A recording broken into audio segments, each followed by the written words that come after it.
Et voilà, donc là j'ai fini d'arracher à la chasse. Vous pouvez voir le trait là, ici, là, il descend ici, tac, et voilà, donc là il est arraché. Alors vous voyez ce qu'il m'a fait, là, vous voyez le trait ici là, ce que je vous disais. Donc des fois sur certaines pierres il y a un nœud. Donc là vous voyez, peut-être pas, je vais retourner le bloc avec le contre-jour. Là, vous voyez là, il s'est décalé de 3-4 mm. C'est pas grave, parce que j'ai l'habitude sur ce type de pierre, hein, je travaille 90% cette matière. Je me suis laissé à l'autre côté un bon centimètre de rab, même 2 bons centimètres. Parce que en examinant le bloc, je m'étais rendu compte qu'il n'était pas d'excellente qualité. Je savais qu'il allait avoir des nœuds. Donc l'autre côté, je me suis laissé 2 bons centimètres de rab. Oui, même bien 3 cm de rab. Donc je sais que là, malgré ce petit accroc là, dû au nœud de la pierre, vous voyez les veines là, vous voyez le veinage ici, là, vous voyez cette forme un peu particulière là, ça c'est des nœuds, vous voyez, celle-là ça fait un cassant net, donc là ça c'est un nœud dans la pierre. Dans toutes les pierres quasiment vous allez en avoir.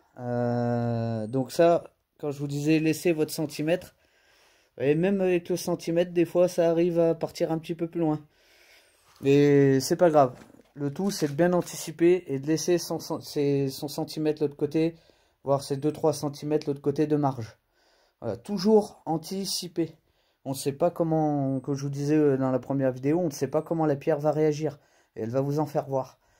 Donc le but c'est de prévoir ces petits accros qui sont permanents hein, dans la taille de pierre, surtout des pierres comme celle-ci qui sont un peu compliquées à travailler, bah, compliquées entre guillemets hein. Voilà, mais l'expérience après fait que vous allez prendre l'habitude et vous allez anticiper tout ça comme je l'ai fait là.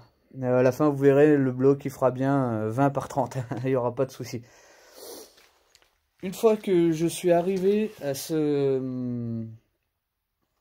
rendu là, voilà, j'ai réussi à sortir le long de mon trait.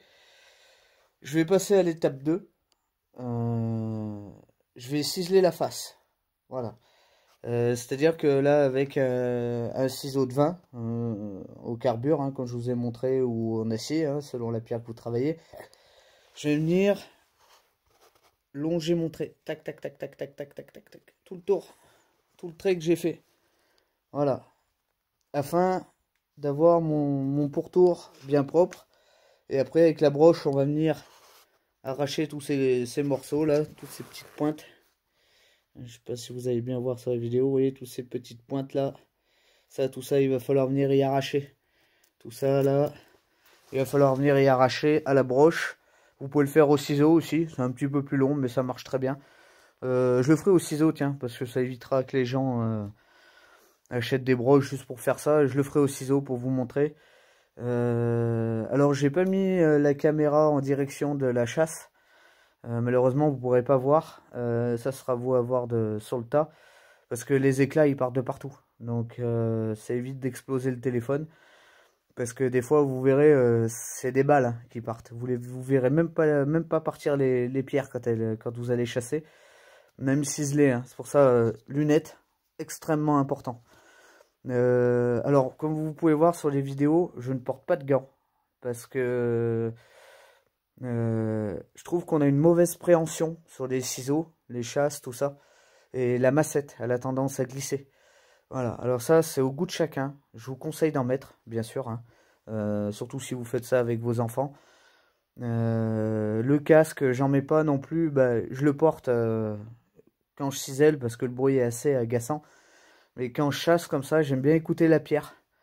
Selon comme elle sonne, je sais si ça va craquer. Et si le bout va partir. Si je dois taper plus ou moins fort. Voilà, parce que si le bout si vous tapez très fort et que le bout est sur le point de partir, la chasse elle va partir aussi. Hein. Et si vous avez laissé vos doigts sur le chemin, ça va arracher un bout de viande. Voilà, donc tout ça, c'est voilà, pareil. Si vous voulez mettre le masque, le casque, vous habituer avec le casque, faites-le. Il n'y a absolument pas de problème. Hein. Moi, des fois, je mets le casque quand on est beaucoup à travailler sur le chantier. Donc, je suis autant habitué à travailler avec que sans. Mais là, vu que je suis tout seul à bosser dans mon petit atelier, voilà, je mets pas le casque. Bon, bah, sur ce, je vous souhaite une bonne journée. Passez de bonnes fêtes.